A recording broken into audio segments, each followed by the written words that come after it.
Hi folks, it's Mrs. Schaus here. I'm here to talk to you today about a new target that kind of works along with the target we've been dealing with on finding extrema, in this case, maximum values. And what that target is modeling with the equations, meaning we want to be able to take a scenario and write the model or function ourselves, and then from it, find an extrema value, a maximum again, in the case of the problems that I'm going to address with you today.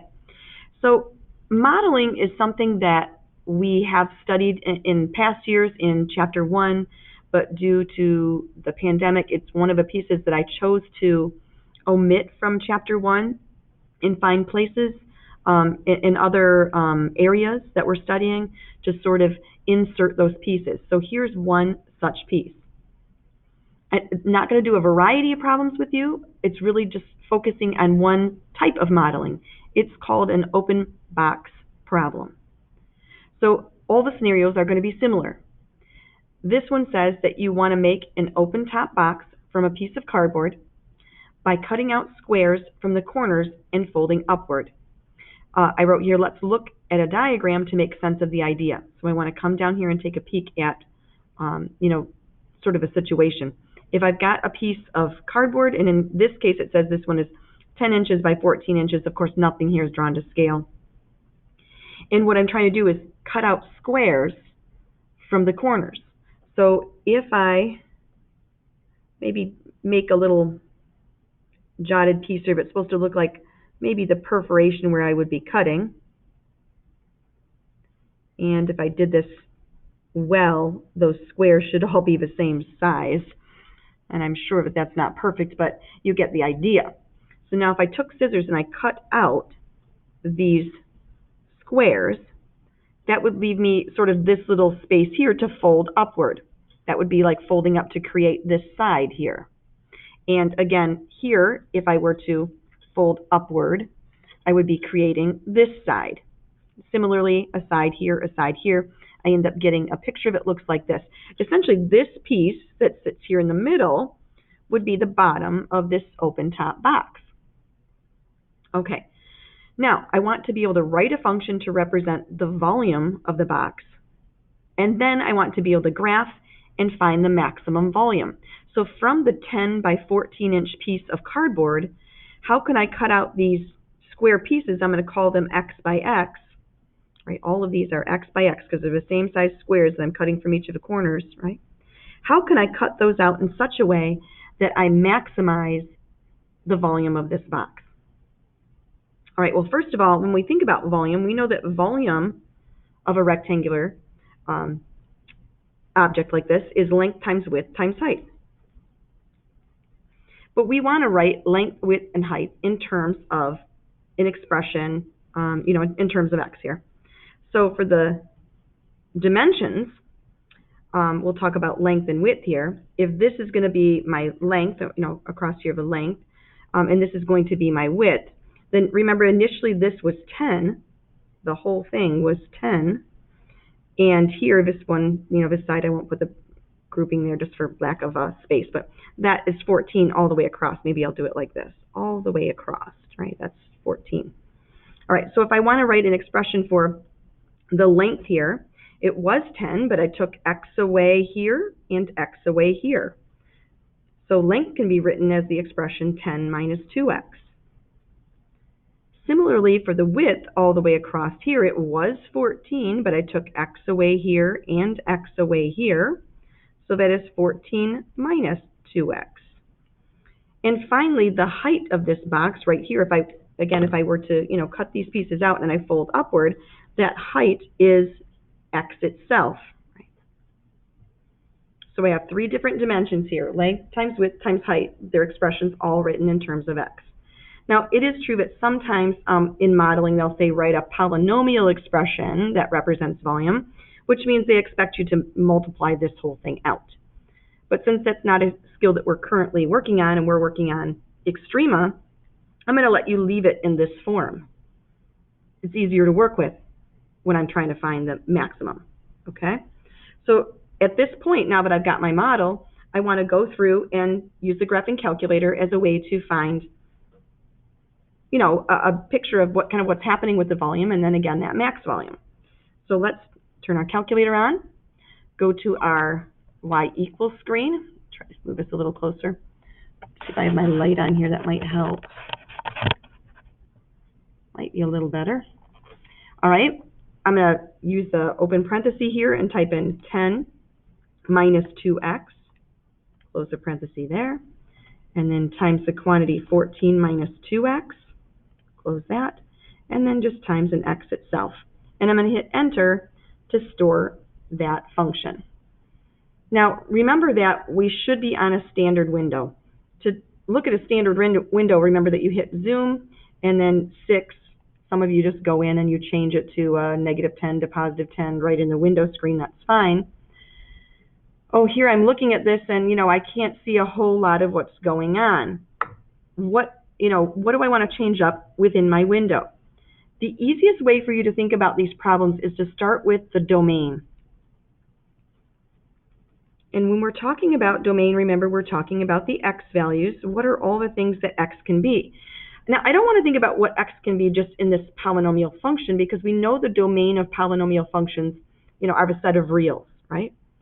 Anything could go in place of x here, and it would make sense in a graphical sense. However, in the context of the problem, we do not want to consider all values of x. Think about what x is representing in the context of the problem. It is the length of what we're cutting out here and here, right? This little square that we're cutting out is the length of one of those sides. So we know that it can't be negative. So it definitely has to be something positive. And I'm not even going to say equal to 0, because I do actually have to make a cut. I'm required to cut something out of that corner.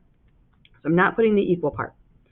And then it has to be less than some number. Now, when you think about what it has to be less than, you should go to the smallest side. If this smaller side is 10, then if I were to cut something that is 5 inches by 5 inches from each of the two corners, there wouldn't be anything left for this side to fold up. So it does have to be something less than 5.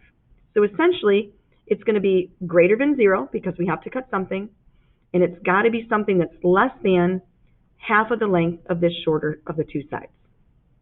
Now that'll help me to decide what x values to look at here.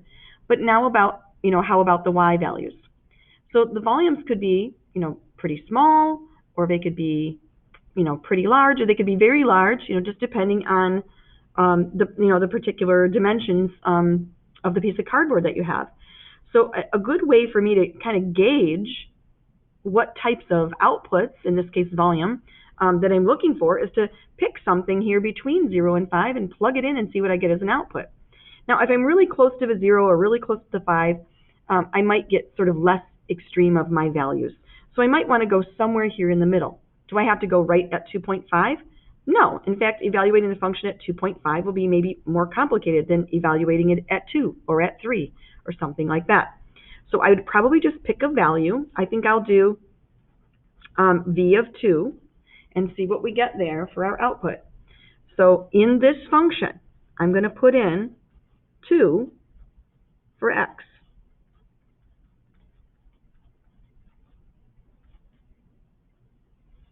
And let's see, just using our calculator, what we get as a result. Now that means that I don't want to be in this graphing mode. I'm going to hit second and quit. And now I'm just at my calculating screen. And I'm going to plug in, well, this is really just 10 minus 4, or 6, times 14 minus 4, or 10, times 2.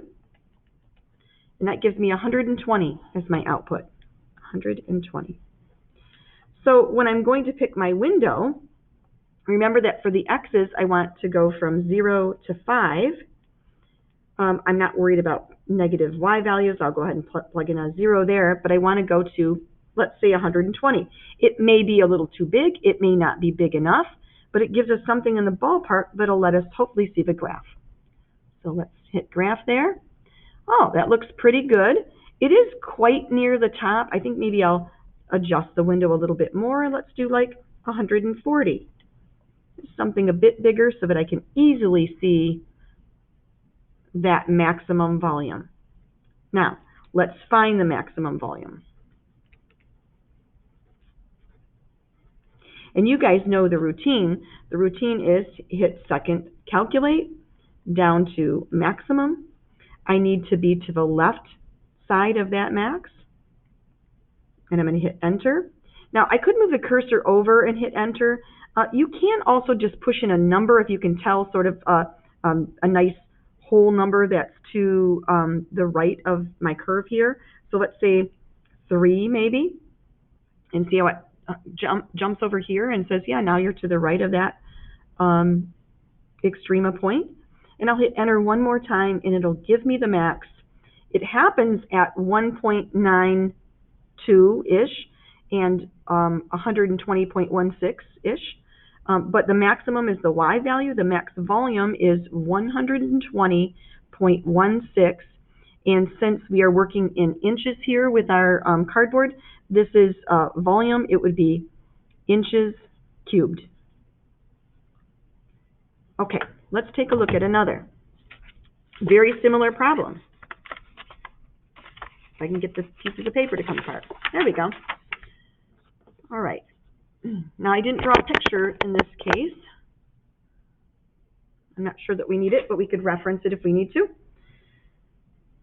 You want to make an open top box, again, from a piece of cardboard. We're still cutting out those squares from the corners and folding up. This time, the cardboard is in centimeters, and it is 200 by 100 centimeters. Now, again, I'm not going to draw anything to scale or anything like that, but we know that, you know, the longer side would be 200 centimeters and the shorter side 100 centimeters.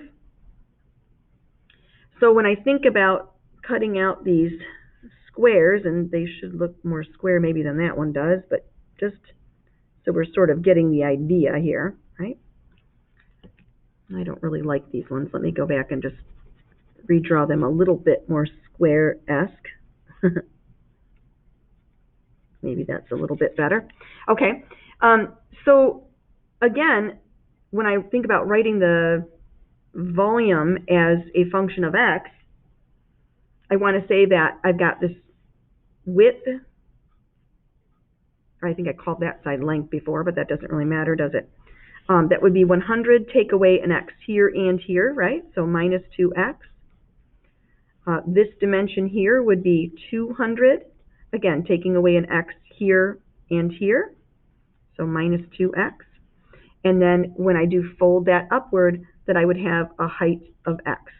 So there's the function that represents my volume again. These are very similar problems. In order to think about the graphical piece, I want to think about the domain. Again, because I do have to cut something, I'm required to cut something from this corner, we know that the piece that we cut, you know, the length of one of those sides of a square has to be greater than 0. But again, the less than part comes from looking at the smaller of the two side lengths, so 100, and knowing that I'm not allowed to cut, you know, sort of right up the middle and cut it into 2, because there would be nothing left over. So it's got to be something less than half of this, so less than 50. So here's the function that I'm actually going to plug into my calculator. I know that I'm going to use 0 to 50 for my domain or my x values, but I do need to think about the y values. So in order to do that, I want to assess the volume at some x. Now the x that I pick should be somewhere between 0 and 50, not super close to 0, not super close to 50. Could it be right in the middle? Could it be 25? Sure. If you did 20 or 30 because you thought the work seemed a little easier, that would be fine as well, okay? I'm going to go ahead and stick to the middle and do 25 for this one. So when I do that, I've got 100 minus 2 times 25, and then 200 minus 2 times 25 times 25. So what I'm really plugging into my calculator here in a moment is 100 minus 50, that's just 50. 200 minus 50, that's 150, and times 25. So let me go to my calculator screen here and type in 50 times 150 times 25. Ooh, that's a very big number. 187,500. 187,500. Who would have guessed maybe that the y was going to be quite that large, right? Maybe some folks would. Others might struggle to find that. All right, let's go to our y equals screen and plug in the function that we have here. So 100 minus 2x times the quantity 200 minus 2x, close that parenthesis, and then just times another x. I'm going to go to my window, and remember that this time I want the x values to go from 0 to 50. The y's from 0 to, well, let's see, if I get an output of 187,500, maybe I pick something like 200,000 and see what we get there. Oh, that's pretty nice. I could probably work with that. I do like to avoid being right near the sort of tip top of my graph, so I might actually make this even a little bigger. Yeah, let me do 220,000. Okay, nothing wrong with the other graph. I prefer this one a little bit. Gives me a little more space, to kind of see what's happening up top there. I'm going to do second calculate the maximum. Again, I need to, be to the left first and hit enter, and then I'll come on over to the right. I talked about making sure that you entered a value here if you just wanted to enter a whole number and then hitting enter, but you'd have to make sure that you did recognize that you really truly be to the right side of that maximum. All right, and then we'll hit enter one more time, and look at there. I get that the maximum volume, there goes the light again, sorry about that. The maximum volume equals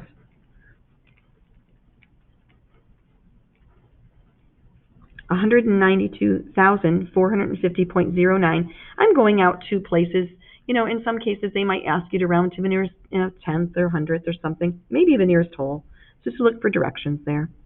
And going back to our units, this is volume, so it's going to be in units cubed. We were working in centimeters, so this is going to be in centimeters cubed. Okay, so this week I'm going to be giving you folks a few problems to try of this nature. This really fits in with what we've been doing in finding extrema. The only new piece is in writing the models, but I'm only giving you models right now for open box problems, so they should all be very similar to one another. You'll practice a few of these. We're going to also do some review this week, as I mentioned to you folks, that would be coming up because we will be taking our assessment on 2.1 through 2.4 in the near future. Folks, that's all I have for you for now. Make it a great day, and I'll talk to you soon.